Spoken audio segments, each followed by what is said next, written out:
Thank you so much, friends. What a moment. And what backing you've given me. All our affiliated trade unions, all our socialist societies, 379 of our MPs, and I don't need to say commiserations to Catherine West, because she backed me too. Thanks, Catherine. All of them heard the call from the people of Makerfield on behalf of forgotten places everywhere up and down this country for a return of the Labour they once knew. And now we answer that call. We will be that version of Labour again. We are united today, as Holly said, as Lucy said and Shabana said, and thank you so much for your words. We are united, and we put the power that comes from that unity at the service of people and places who have been waiting too long for politics to let them hope again. And that's what we're going to do, everybody. We're going to give them hope back. This is a proud moment you have given me and my family today, and an emotional one. But it is one for which I am ready. I am ready. Ready to lead and to build on the foundation laid by one person more than any other. Under Keir Starmer's leadership, we went from our worst defeat to one of the best victories in our history. Keir put Labour back in a position to change people's lives, and that is what we have been doing these last 2 years. New rights for workers and for renters. NHS waiting lists falling for the first time in years. In fact, since I was Health Secretary, I think, so well done, Wes. Rail back under public control. Britain's reputation rebuilt on the world stage. And as Lucy said, just this week, the biggest rebalancing of the scales of justice this country has ever seen. Today we thank Keir for his service to our party and to our country.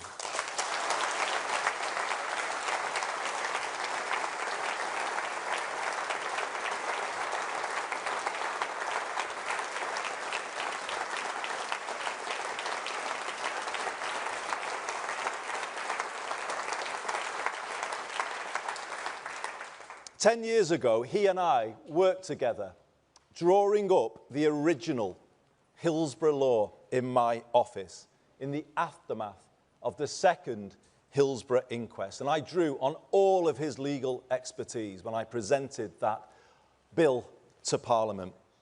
To be in Parliament on Tuesday, when Keir delivered on his promise to the Hillsborough families and all of the other campaigners who were part of the Hillsborough Law Now campaign, a promise to end the cover-up culture in this country, to pass power from the authorities to ordinary people, and to prevent anyone in future going through what the Hillsborough families did.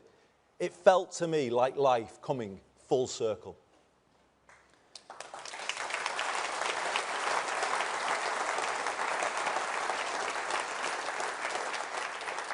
My journey to this stage today began in earnest at Anfield in April 2009. The COP made me confront the fact that this country does not work for working class communities like the city of my birth. In fact, it's worse. It turned its back on them. Political power was used viciously against them to protect vested interests. Economic power cruelly stripped with the deindustrialization of the 1980s, as it was against so many places up and down the land. And let us never forget, these are the very same places that built this Labour movement, this trade union movement where we are today, Paul. Those are the places, but they were the places that were done down. This labour movement, the trade union movement, was forged in the steelworks and ironworks of Sheffield, Scunthorpe, Port Talbot and Teesside, in the coalfields of South Wales, Central Scotland, Nottinghamshire, Derbyshire, Yorkshire and Lancashire, in the mills across the Pennines, west and east, in the shipyards on the Clyde and on the Tyne, and in the dockyards of Liverpool and here in London. The people of these proud places made labour. But we have to ask ourselves, just as I had to ask myself at Anfield that day, have we been good enough for them? Change starts with honesty. We must recognise that this generation of politicians, myself included, have failed to challenge a political culture and an economic model that simply doesn't work well enough for ordinary people. 4 decades of the neoliberalism that began in the 1980s have not been kind to the places that built our party, nor to the communities across the UK in rural and coastal areas. So we pledge today to them to be better. And as I accept the honour of leading this party forward, I will tell you about 5 things I will do to make us so, to make us better. First, I will work relentlessly to build a culture of one Labour team, because change starts with us.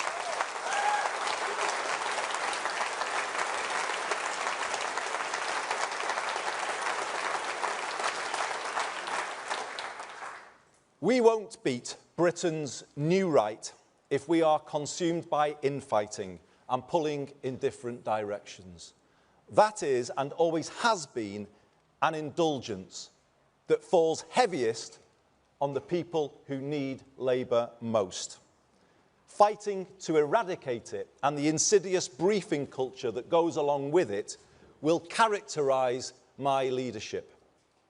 In future, when a Burnhamite walks into a bar, as many Burnhamites are known to do, talking about you, Kevin. In future, when a Burnhamite walks into a bar, I want the barman to say, "Great to see you. We don't like factional politics in here."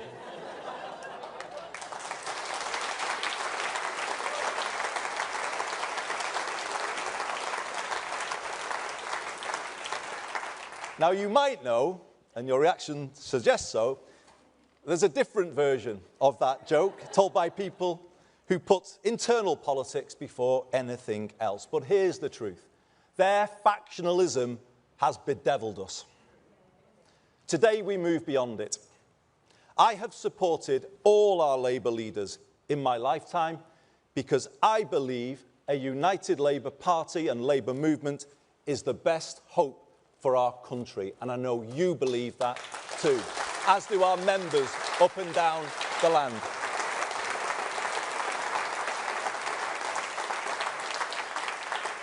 And I will lead this party in that spirit, not seeking to suspend or punish members who have principled views that may be different from mine, but building unity by respecting all shades of opinion.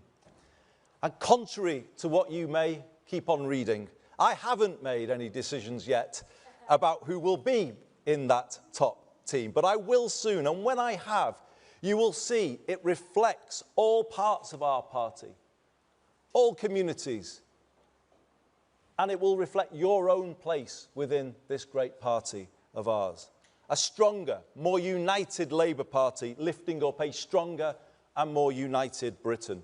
And this brings me to my second change. I will work to build a new politics. The country is crying out for it. We might enjoy the point scoring against others. The public don't. How can politicians point fingers when living standards are falling and politics as a whole isn't working for them? It infuriates them and makes them switch off.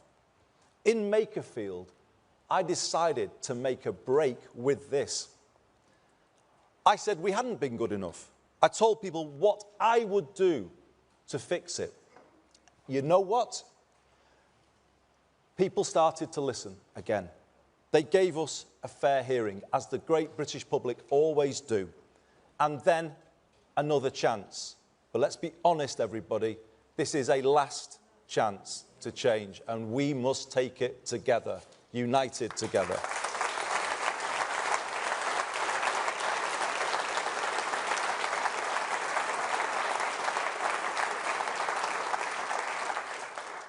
Tell people what we will do, rather than always going on about others.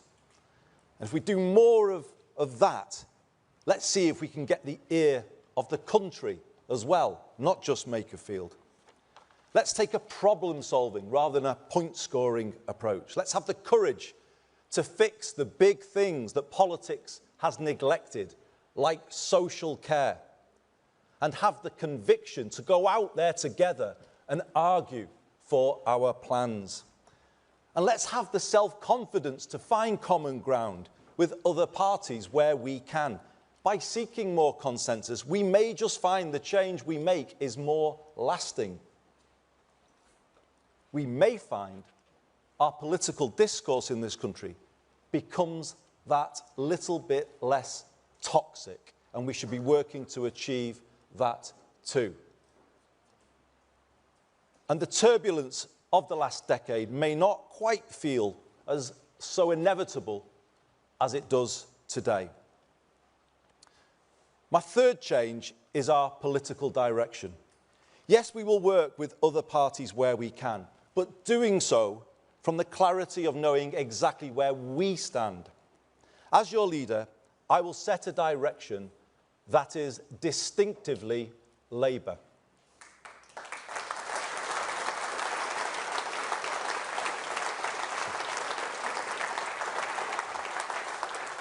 We won't try to out-green the Greens or out-reform reform, or doing what we've done in the past of wearing too many Tory clothes. Let me tell you, I'm quite happy that Kemi doesn't approve of my wardrobe choices, because I'm not keen on theirs either. From here, we do it differently. We win by being us. Boldly, confidently, authentically us. Labour. That's how we win. I want people to understand the thinking behind the political direction I set, so people can see the decisions we take and the reasons why. I am clear, Britain took a series of wrong turns in the 1980s. Political power was centralised, and economic power was privatised. The country surrendered control of the essentials: housing, water, energy, transport, and left people exposed to higher costs. That in turn led to the concentration of more wealth and power in the hands of fewer people and fewer places. Large parts of Britain were deindustrialised without the power to set new ambitions for themselves. Proud British towns, now a shadow of what they once were, and high streets in decline, so common up and down the country. Slowly, at times imperceptibly, over 4 decades, political and economic power drained away out of our communities in every region and nation of the UK. If local places don't control something as basic as a bus service, how can they connect people to opportunity and turn things around? If the sell-off of council homes leaves the country chasing rents in the private rented sector through the benefits system and paying for temporary accommodation for thousands of families as they have to do here in London and elsewhere across the country, how then will we find the money to invest in prevention and improve people's lives? The truth is we can't. And if we don't have sufficient public control over the cost of the essentials, how can we have control over inflation, public spending, and the rest of the economy? The right used the phrase, take back control. But they are the ones who gave it away in the first place.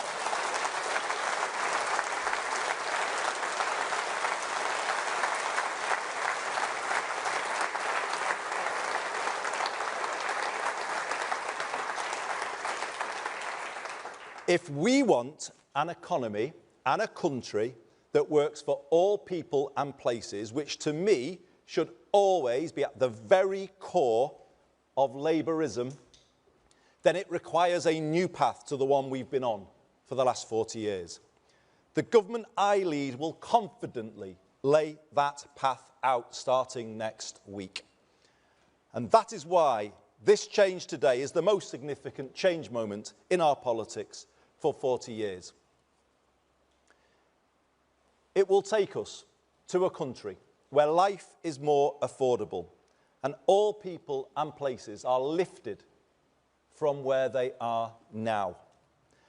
And conference, this is my fourth commitment to you. I mean it when I say all places.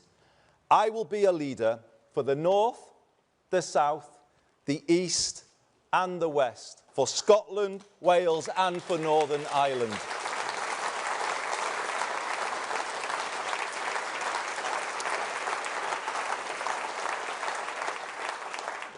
Yes, the north of England has given me so much, everything, in fact.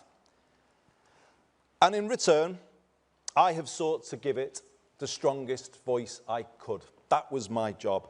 But now I do the same for everywhere.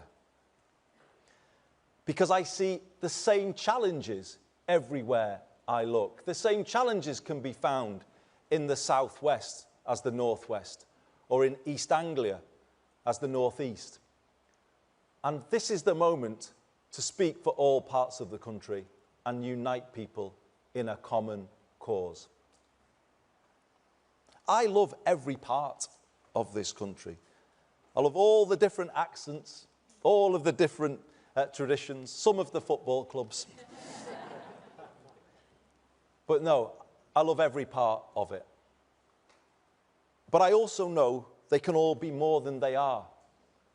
And that's what kind of drives me in politics, the kind of feeling that they should be more than they are. The feeling that kids shouldn't have to leave those places, those proud places, to get on in life. We should make them more than they are, help them take power to be more than they are. And this brings me to my fifth and final promise. We will take power back from Westminster and Whitehall and give it to the place where you live.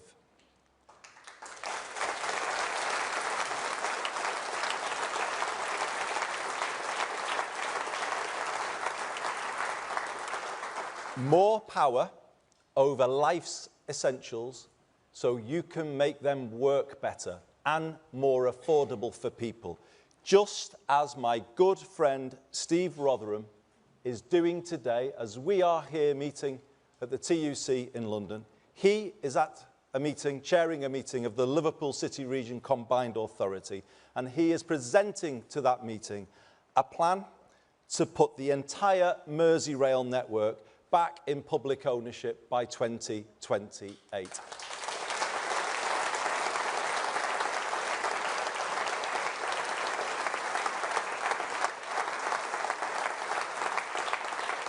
A plan to cut fares, make trains run on time, and a railway run in the interests of the passengers, not shareholders.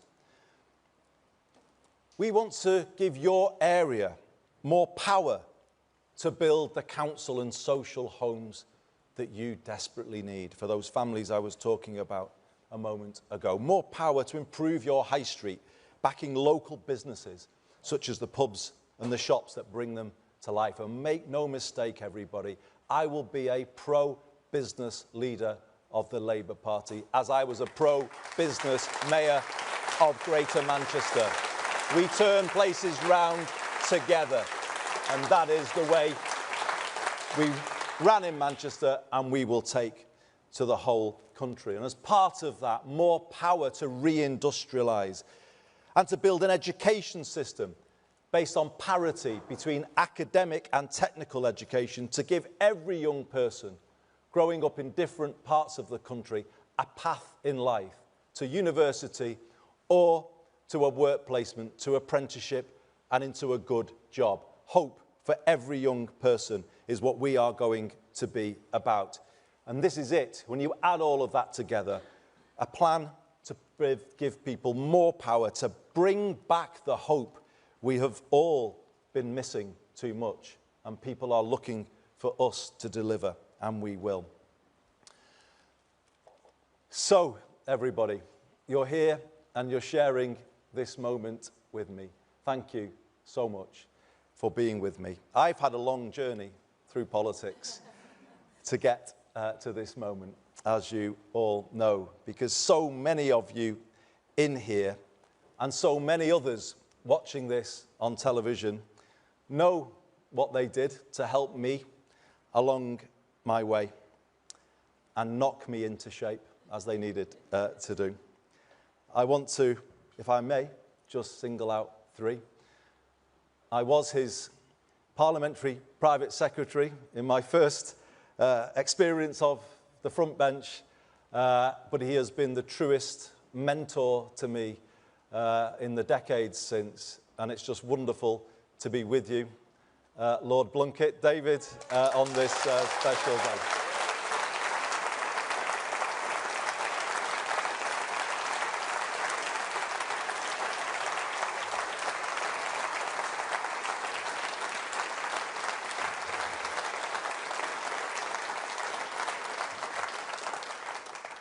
I would say he taught me everything I know, but no, he did. And certainly not about football. But it is wonderful to have you at this moment with me, David. Can I also say to Dame Margaret Beckett, you were a wonderful friend to me and guide throughout my time in the cabinet. You were always there for me to give me that nudge that I needed. And similarly, as with David, I am so proud, honoured that you are with us today.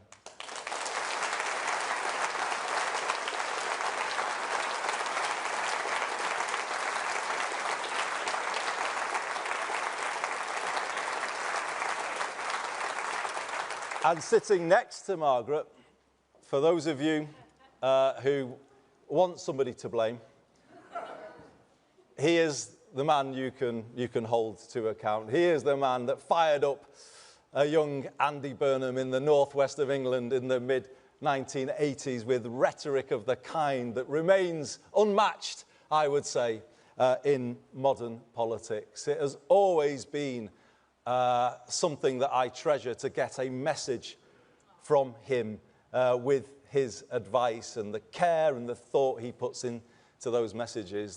They mean everything to me. I would not be standing here. I would not have joined this great party of ours in 1985 had it not been for the legend that is Neil Kinnock. It's absolutely brilliant to have you with us today.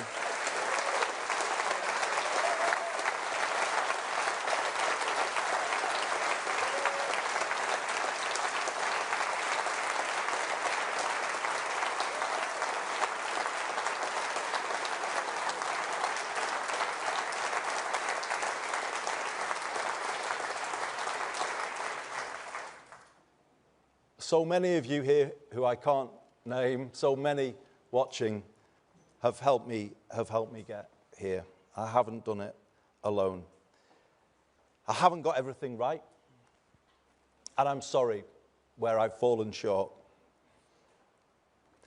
But I have always given it my all, and I always will.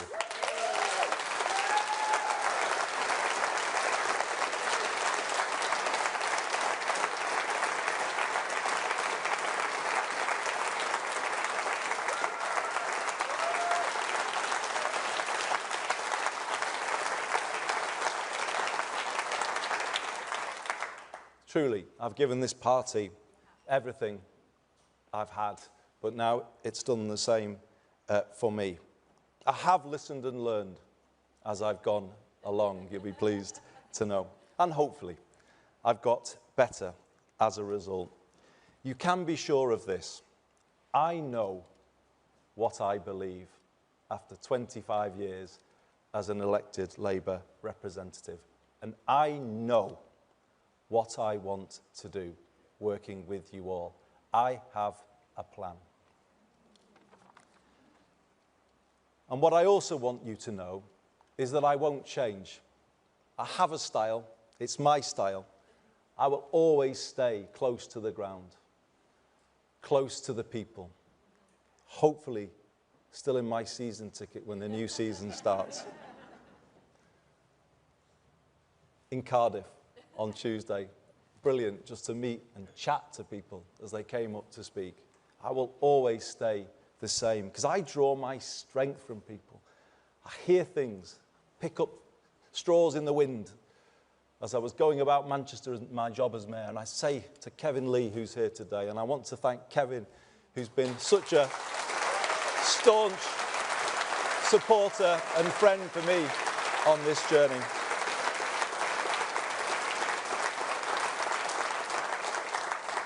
I would bring a little idea from Greg's or the pub or wherever, and he'd say, well, this is hardly from a think tank, and what am I meant to do with this? But that's how we did it, just to be close and listen, and that's what I'll do. I'll be out and about in August in all parts of the UK, definitely in the south, and I'm off to Gravesend later to show I'm for the south too. That's the way I've always done it, and it made me really proud recently. You might call it faint praise, but I took it as very serious praise. Someone said recently, Andy's all right. He's for us.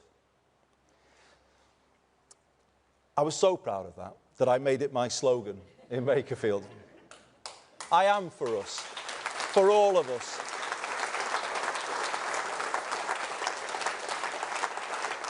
And I want people to say once again that Labour are for us.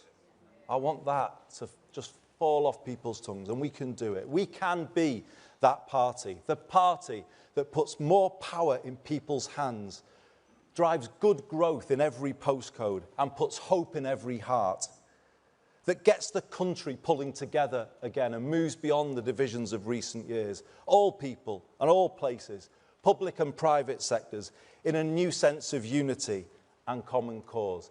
That's my mission as your new leader, to bring back hope. I believe in all of you, and I am confident we can do it. Thank you very much, everyone.